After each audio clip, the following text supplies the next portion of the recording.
pendengar, berjumpa kembali bersama dengan kami Persekutuan Doa Karmel dalam program Jesus is the Answer edisi siar hari Jumat 13 Juni 2025. Apakah dengan Rizal ada Ibu Winda? Selamat malam Bu Winda. Selamat malam Bang. Sehat ya? Puji Tuhan. Puji Tuhan sehat. Dan beliau juga di malam hari ini ada Mbak Dini. Selamat malam Mbak Dini. Selamat malam Mas Rizal. Sehat ya? Sehat. Oke, dan tentunya kita juga berharap bahwa kami menjumpai Anda juga pendengar dalam keadaan yang sehat tentunya ya di malam hari ini. Baik, tema yang diangkat malam hari ini adalah Yesus Kristus sumber air hidup ya.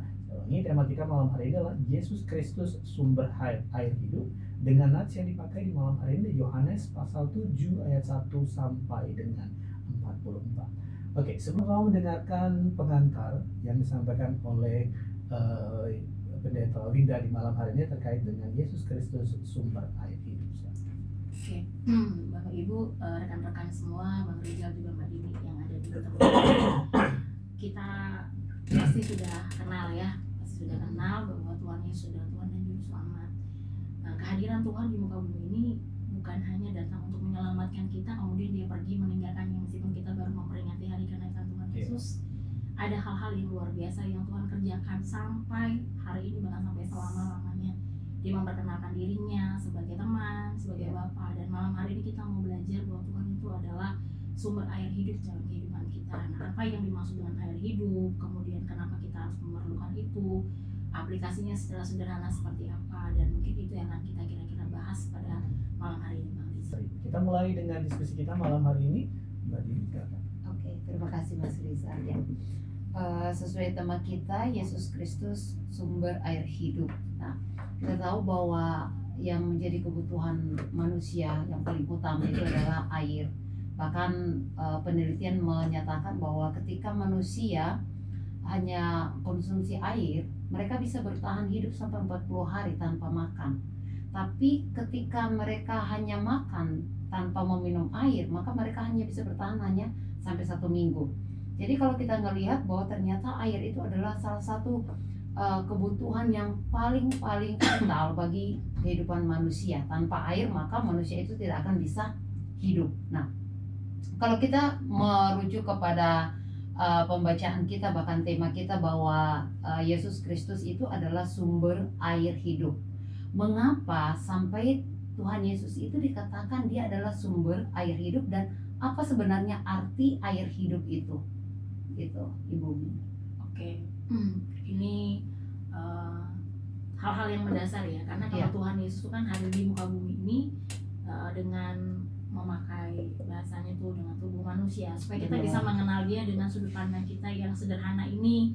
Kalau kita kenal Tuhan itu nggak ribet-ribet gitu ya. Nah, makanya seringkali Tuhan juga berbicara kepada kita memakai alam semesta ini untuk memperkenalkan dirinya gitu ya. Saat teologi ada namanya penyataan umum dan juga penyataan khusus gitu. Dan melalui kehidupan kita sehari-hari dengan manfaat ini, manfaat itu, Tuhan tuh bicara buat kita. Nah, kalau kita kali ini pada waktu itu kan memang konteksnya Israel karena kering ya, daratannya kering, dan bagaimana pentingnya air itu bagi kehidupan mereka. Makanya seperti Raja Daud juga mengatakan seperti rusa merindukan air, itu benar-benar air itu menjadi sesuatu yang bukan lagi kalau kayak kita mungkin di sini ada banyu mahkam, hari-hari kita lihat familiar ya air, benar. Ada air di sini, apalagi kalau hujan deras air di mana-mana gitu ya.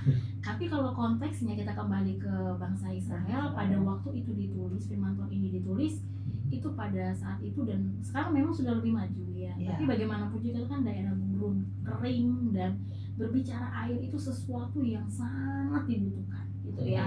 Nah, pada waktu itu sangat dibutuhkan, tapi pada dasarnya itulah yang kita butuhkan sebagai makhluk hidup. Jadi bukan hanya manusia, jadi semua yang disebut dengan makhluk hidup itu air, butuh air gitu ya. Nah, itu yang dimaksudkan oleh Tuhan Yesus supaya kita tuh bagaimana kita memandang bahwa sebenarnya yang menjadi sumber kehidupan kita itu bukan bukan roti, bukan makan gitu ya. Ada sesuatu yang hakiki. Ada kalanya bilang manusia itu bukan dari roti saja tapi dari firman. Nah, itu ada kalanya Tuhan ngomong gitu. Nah, kali ini Tuhan ingin menggambarkan bahwa kebutuhan kita tuh yang hakiki itu adalah dia dengan konteks air. Nah, air yang hidup. Nah, kenapa air hidup? Karena orang Israel pada waktu itu pastinya ya, air itu, kita pun air itu terbatas. Ada kalanya pada air mati atau mungkin kita mata airnya, iya kan? Nggak ada. Nah, terus kita kalau di rumah galon air habis, aduh haus, kita terbatas lah ya gimana gitu. Tapi kalau Tuhan mengatakan air hidup, dia hidup, dan kita tahu Tuhan itu kekal, berarti kalau Tuhan mengatakan dia adalah sumber kehidupan yang kekal. Jadi di dalam Tuhan itu yang membuat kita hidup itu sebenarnya Tuhan. Dan sumbernya itu nggak pernah habis gitu ya. Jadi apa yang kita butuhkan untuk hidup sebenarnya itu cuma di Tuhan. Dan Tuhan itu nggak pernah habisnya untuk memberikan yang kita perlukan. Nanti kita akan lihat ya ke depan-depan, mungkin ada diskusi lainnya detailnya seperti apa gitu ya. Nah, tapi karena pertanyaan awal ini apa yang maksud dengan air hidup, ya seperti itu. Jadi sebuah kehidupan kita yang membutuhkan kehidupan, sumber kehidupan kita itu adalah Tuhan. Itu maksudnya di situ. Dan Tuhan itu kekal dan tidak ada habis-habisnya. Nah, jadi kebutuhan hakiki manusia itu sebenarnya adalah Tuhan, bukan yang ada di dunia ini. Ya, Tuhan itulah sumber kita, terkoneksi dengan Tuhan, terhubung dengan Tuhan, dekat dengan Tuhan, menyatu dengan Tuhan, melakukan kehendak Tuhan. Itulah sebenarnya kehidupan kita, bukan hal-hal yang lahiriah yang seperti itu. Dan kalau kita bicara tentang hidup yang kekal dan dari Tuhan, itu percayalah bahwa itu gak akan pernah ada habis-habisnya. Tuhan gak pernah kekurangan sesuatu untuk mensuplai kehidupan kita. Ya mungkin sederhananya gitu kan Pak ini. Oke. Ya, kembali lagi ya Ibu Wida.